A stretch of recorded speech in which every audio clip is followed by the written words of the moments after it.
My name is Flora. I am an ultramarathon runner. And we are testing out the Dogs for Wildlife dog Nkosi. Today I'm pretending to be a poacher and we're going to see how long it takes Nkosi, the anti-poaching tracking dog, to find me on some pretty difficult terrain.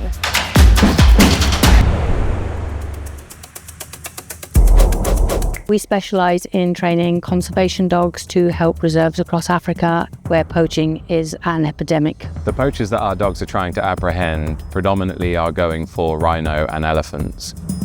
If a radio call comes in that spore or fresh human scent has been found, the dog will be deployed and then pick up the scent of the poacher that's been in that environment, and then those dogs will work with the rangers to catch up and successfully apprehend those poachers. The dogs generally have up to about a 75% reduction in all poaching numbers. There is no second chance. Rhinos are on the verge of extinction.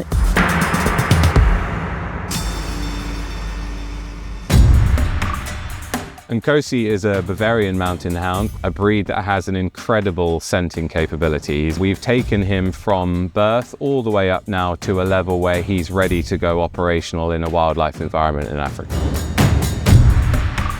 So I'm going to try and stay as hidden as possible for as long as I can. Now he's in his foundational, we try and make it a little bit easier by leaving a bit of contact odour.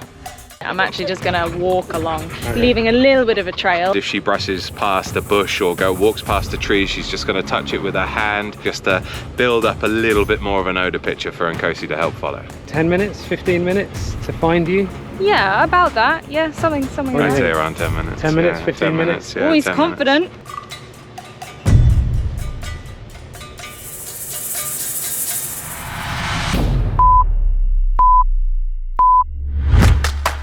We started in the field that we're in now and I headed down towards the corner. I decided to turn left. So I went all the way down there and then hit a forest.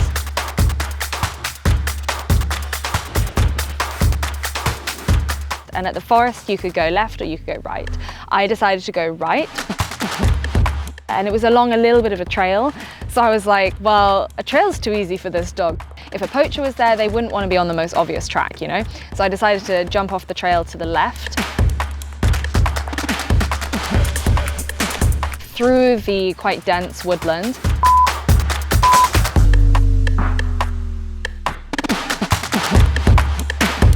I'm taking quite a convoluted route through this woodland.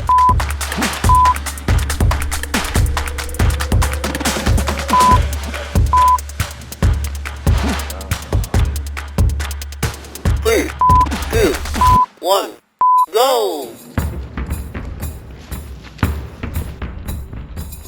Considering Nkosi is still in the foundational stages of his training, I was super impressed with Nkosi's ability to pick up Flora's odour straight off the bat.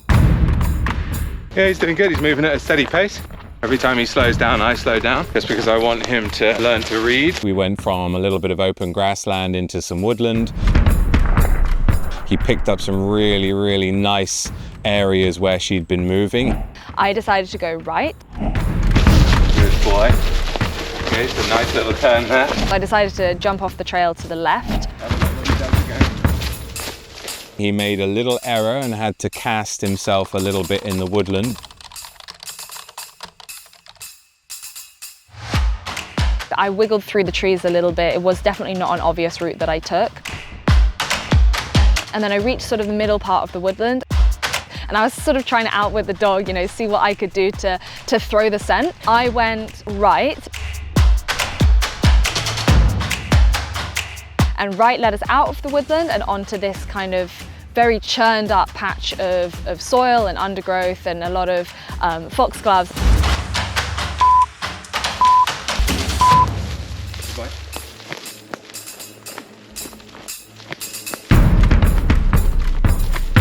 He's on trail now. It's just a new environment for him. Generally odour will be a little bit better in here, but then you've also got the pooling of the wind inside a woodland. I'm letting him decide and choose where we're going. I'm going to try not to influence too much what he does and when he does it.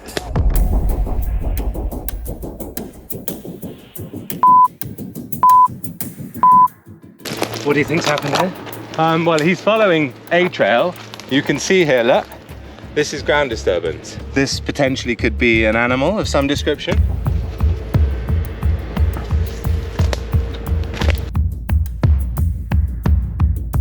I went along this really sort of churned up soily bit.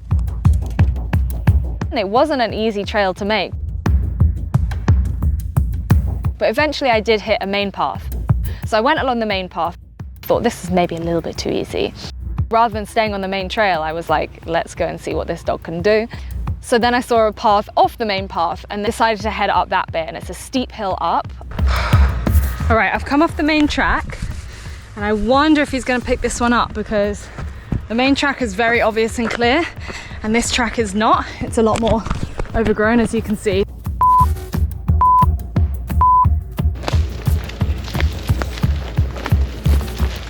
See, come on, boy.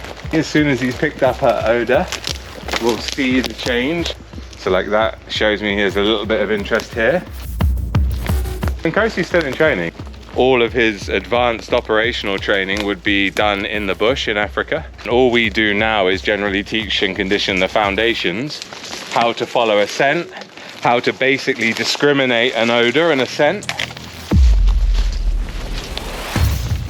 Once he'd made it outside of the woodland onto that little berm area, I believe Flora went over the berm, and yet Nkosi trailed this side of the berm. I feel like he's 50-50 at the moment. It could have been the wind was pushing the odor of Flora over the top of the berm, in which Nkosi had picked up on and stayed on the left. I'd say he's a bit more motivated now. Once he got past the berm area and hit the actual track, then his motivation started increasing dramatically. His speed picked up, his intensity picked up.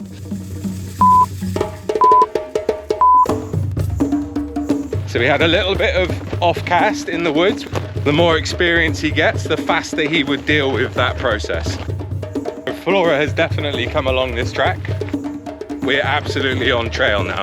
You can see we're starting to pick up the pace. He slowed down a little bit, hit a really nice area of casting, which is what I would look for from him.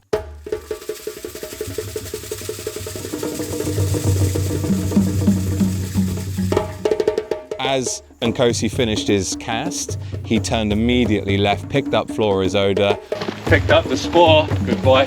straight up the hill, and we motored up the hill quite quickly with a lot of motivation. So I knew with the speed that Nkosi was going, we were 100% on Flora's spoor. We came to the top of the hill and there was a long straight track. Once he starts to get going, we don't move at a slow pace. And I can tell by reading the dog's body language, he's on Flora's trail 100%. I stayed on the left-hand side all the way up the main path. See the footprint? What we teach the wildlife rangers is to use those conformations to back up the dog, so they learn to trust the dog. So I know Flora 100% has ran down the left side of this lane. You know, if he can move like this in the bush, operationally at this speed, I'm very happy. That means he's going to catch poachers and help protect wildlife. It's difficult running a small charity. We find quite regularly that a lot of the larger charities are better funded, better sponsored, better supported than the smaller charities. And I also have found through our experience that it's actually the smaller charities who are having more tangible work and impact on the ground. And that's where we find ourselves with Dogs for Wildlife. At the bottom of that trail, we come to a gate area. So I'm just going to let him cast. I went round left around the gate. I specifically didn't go through the gate. I wanted to see whether the trail I set round the left was going to be picked up by the dog. He knows it's through there, you can see that, but I want him to decide. He makes the decision to push through the little gap to the left of the gate.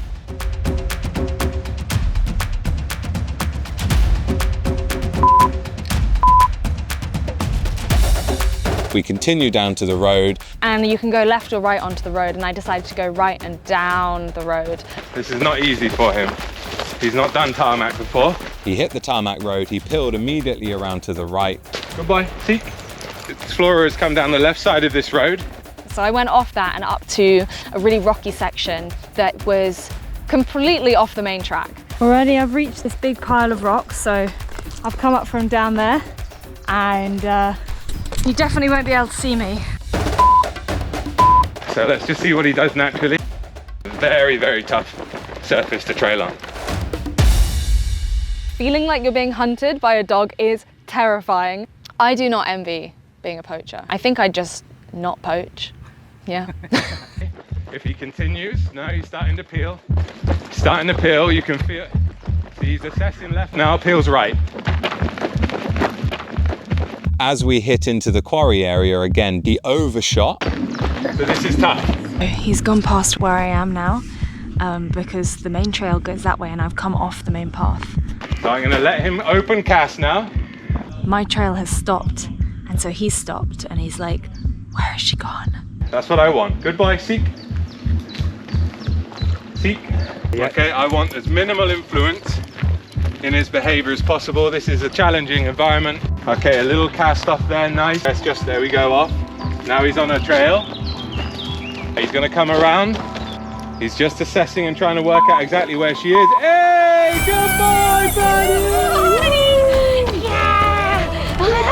You made it! I'd rather be the hunter than the hunted. I think it's quite scary. I could hear you guys coming closer and closer. I hope all the poachers give him loads of cuddles. What happens to poachers when they get caught? They are arrested by the wildlife rangers, then handed over to the local police and hopefully put through the judicial system and get heavy sentencing.